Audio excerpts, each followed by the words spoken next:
Hello everyone, and welcome to the Good Game Lobby review of What the Car, the latest release from Triban, known for What the Golf. Let's rev our engines and race to the finish line. Right from the start, you honk to get the party going.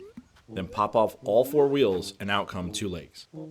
You're a car with legs for car's sake. Each level begins with you stuffed into a cannon that shoots you out, with the title of the level in big letters describing a new way that you've been changed to complete it. Keep in mind that this review you're listening to and the game we're talking about is littered with car puns. Now let's steer the conversation back to the game. You race on foot to the finish. That's What the Car in its simplest form. The second level dives into the absurdity with a car that has too many legs. Too many legs.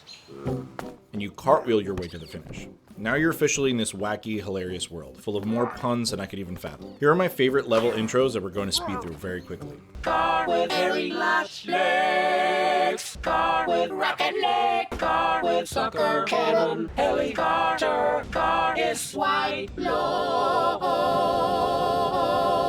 Car with gold.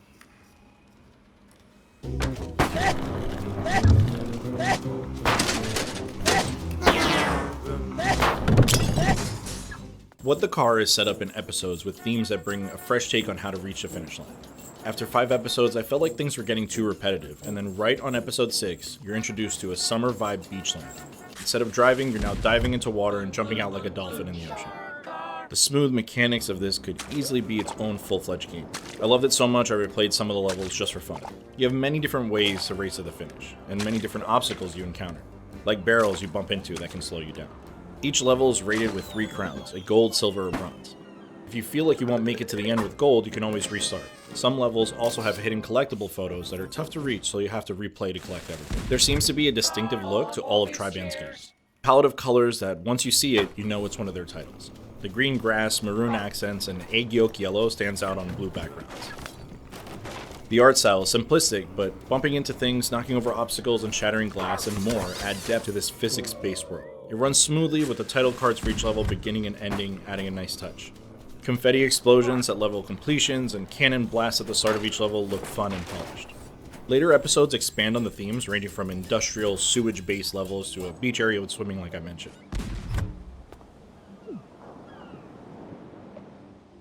There's even a race car track, and a whole episode inspired by Mad Max, where you run from a storm while bombs and vehicles try to destroy you at every turn.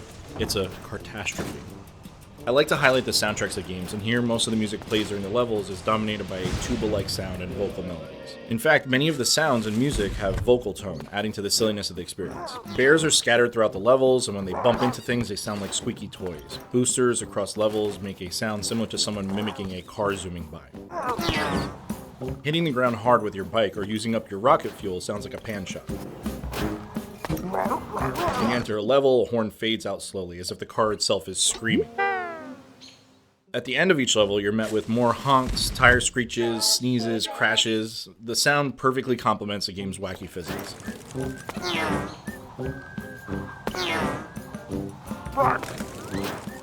If you're familiar with What the Golf and had a great time with it, you're gonna love What the Car. Sometimes you just want to shut out the world and goof off, and this game does that beautifully. It took me roughly 5 hours to power through the main game, and I plan to revisit it with friends and family to see their reactions and collect all the gold crowns. Replayability is key here. They have plans to add more content, and with user-generated levels and collectibles, there's plenty to come back to, even after completing all 9 episodes. Trust me, you won't be tired. Who's serving foot now?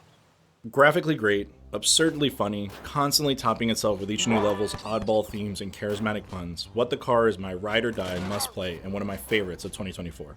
Thank you for watching my review of What the Car. Have you tried out their previous titles, or do you have any other goofy games you'd like to recommend? Let's honk it out in the comments. Please like, comment, and subscribe. Your support means the world to me. If you're looking for more indie games, click on the reviews popping up on your left and right, and thank you for watching. And as always, GG.